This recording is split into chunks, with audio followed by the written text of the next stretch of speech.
Good morning friends, અગત્યતંત્ર lecture સિરીઝની અંદર next topic છે વિષ પિત્ત લક્ષણ. એટલે કે જ્યારે વિષને લેવામાં આવે છે ત્યારે કેવા લક્ષણ જોવા મળે છે. તો કે શ્લોકની અંદર કીધું છે એ પ્રમાણે આપણે જોઈએ કે અતિસરણો પુરુષ લાઈક ગૃહ ધુમાભમ વિથ વાત. એટલે કે ગૃહ ધુમાભમ વિથ વાત આપણે જો લીધો હોય તો અતિસરણ થાય પુરુષનું, આધમાન જોવા મળે.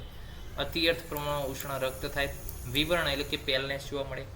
સાદ જે છે જોવા મળે, સેડનેસ. અને ફેન વમન એટલે કે ફીણવાળી ઉલટી થાય છે. Agni also fell down do burn the વિષયુક્ત હૃદય. અગ્નિ જે છે, જે વિષયુક્ત હૃદય થયું હોય છે એને પણ સરખું કરવામાં પણ અગ્નિ શું થાય છે, ફેલ થાય છે. અને હૃદય જે છે એ વિષયુક્ત બને છે. હાર્ટ વિચ ઇઝ ચેતના સ્થાન વિચ ઇઝ ઓક્યુપાઈડ બાય વિષ. અને ત્યારબાદ શું થાય, વિષ દ્વારા એ થાય એટલે તમને ગુણનો વધારો થાય, તમ ગુણનો વધારો થાય એટલે મૂર્છા થાય, છેલ્લે મૃત્યુ થાય છે. તો આ થઈ ગયા વિષ પિત્ત લક્ષણ, કે જ્યારે પણ વિષને પીવામાં આવે ત્યારે આ પ્રકારનું લક્ષણ જોવા મળી શકે છે.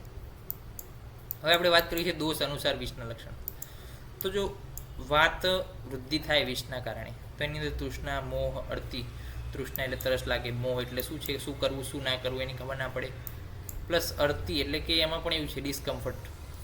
પ્લસ મૂર્છામાં અનકોન્શિયસનેસ, ગલગ્રહમાં સ્ટીફનેસ ઓફ ધ નેક, છડદી એટલે કે વોમિટિંગ, ફેનસ છે એટલે કે મુખમાંથી શું થાય, ફેણ નીકળે બહાર.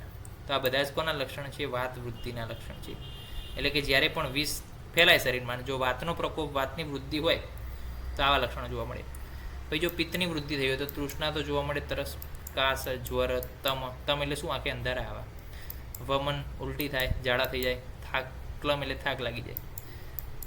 કફ જો વધે તો શું થાય, શ્વાસ જોવા મળે. ગલગ્રહ સ્ટીફનેસ ઓફ ધ નેક, વમન, વોમિટિંગ, લાલા સ્ત્રાવ એટલે કે લાળનો સ્ત્રાવ થાય મોઢામાંથી. અને કંડુ, આખા શરીરે ખંજવાળ આવે છે. એલર્જીક રિએક્શન સાથે આપણે સળગાવી શકીએ આને. ઓકે, તો આ થઈ ગયા દોષો અનુસાર જે છે વિષના લક્ષણ.